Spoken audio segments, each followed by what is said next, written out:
YouTube, what is up everybody, Tabby here. Welcome my friends to a brand new video here on the channel. Thanks a lot for tuning in. And welcome to the very first episode of a brand new series here on the channel all about Rainbow Six Siege. This will be a mini series here on the channel through which I want to give away you guys some tips and tricks related to Rainbow Six Siege. And for today, we've got the UMP45.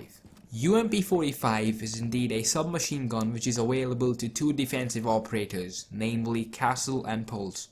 Both of these operators are a part of the FBI SWAT. You can also use the UMP45 as a recruit operator in case you haven't unlocked Castle or Pulse. And this is available under the FBI SWAT CTU when you are on defense. The UMP45 has been coded as the Universal Submachine Gun, and it was originated from Germany and has been in service from 1999 to till date. The gun was developed and manufactured by Heckler & Koch and was seen as a lighter and cheaper successor to the almighty MP5, though both the guns remain in production till date. But talking about the UMP45 in terms of Rainbow Six Siege, all I've gotta say is that the gun is versatile.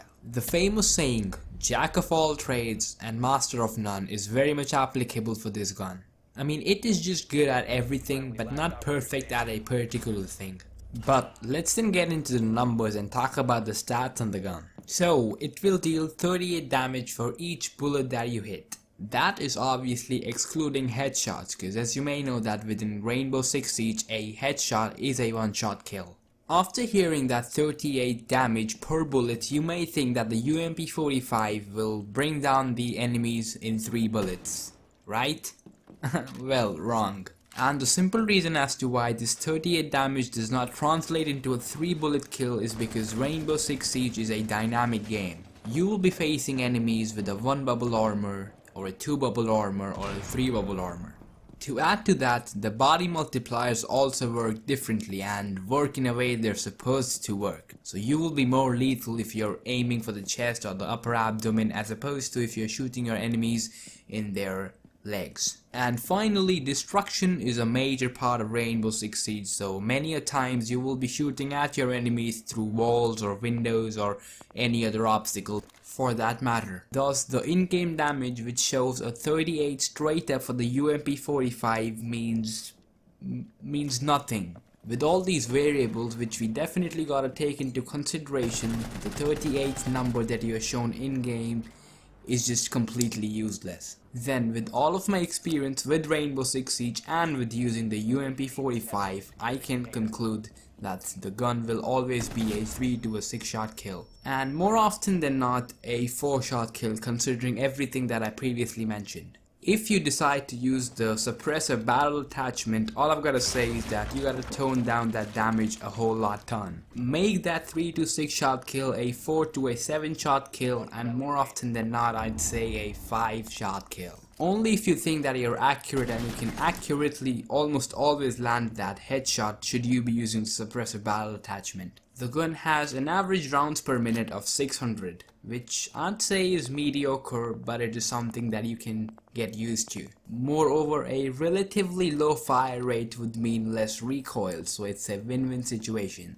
But as I just said, if you continue to play with the UMP45, the 600 rounds per minute will become a thing that you are accustomed to. The gun has 25 bullets in the magazine, so you will be finding yourself reloading a whole lot. So just make sure that you manage your ammunition effectively and efficiently. The mobility sits at a perfect 50, meaning you can freely move around the map. For your optical attachment, you've got 3 options, which are the holographic sight, the reflex sight, or the red dot sight. Quickly ranking them in order, I'd say the reflex sight is my least favorite, followed by the red dot sight, and I think as though the holographic sight is just the way to go. For optical attachments, I think that it comes down to your personal preference, so I would suggest you guys to give all of the 3 sights a go and then decide for yourself as to what you think is the one for you. For your barrel attachment, you've got a variety of options, which include the suppressor, the flash hider, the muzzle brake, the compensator, and finally the extended barrel. And again, as I previously said, for your optical sights, the barrel that you choose comes down to the way you play the game and the way you approach different situations.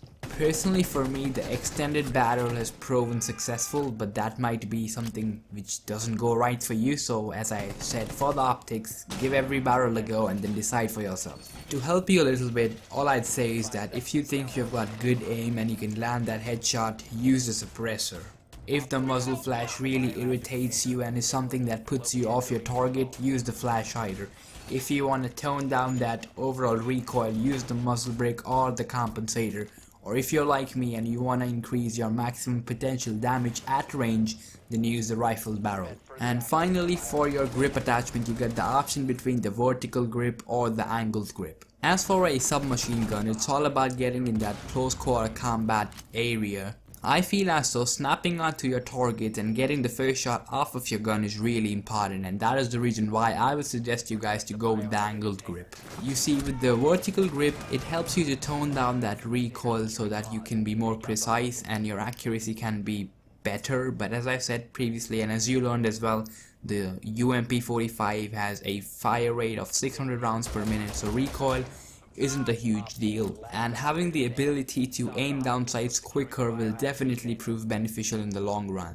You also get the option to run a underbarrel attachment, which is exclusively the laser sight, and I personally just do not like it. Even though Ubisoft buffed it wherein it doesn't show the red line anymore, it's just the red dot which shows up, I still do think it has its flaws in it. I mean, people can still see that red dot and can know of your position. I would probably recommend a laser sight for an assault rifle or for a shotgun, but for something like a SMG, again, probably comes down to personal preference. As I said, personally for me, not a huge fan. Finally, to sum up the episode, the UMP45 is a versatile weapon. It's not the best, neither is it the worst. As for the playstyle, I would recommend you guys to only engage in close to medium range combat. And for my recommended class setup, if you will, I like to run my UMP45 with the holographic sight, the angled grip, and the extended barrel. Then that about wraps it up for the first episode of this brand new series on the channel. I would like to thank each and every one of you who watched this video. It really does mean a lot to me, and if we can hit over 15 likes on this particular episode, that would be greatly appreciated. But regardless guys, thank you so very much for watching. It's been Tabby here, and until next time, farewell.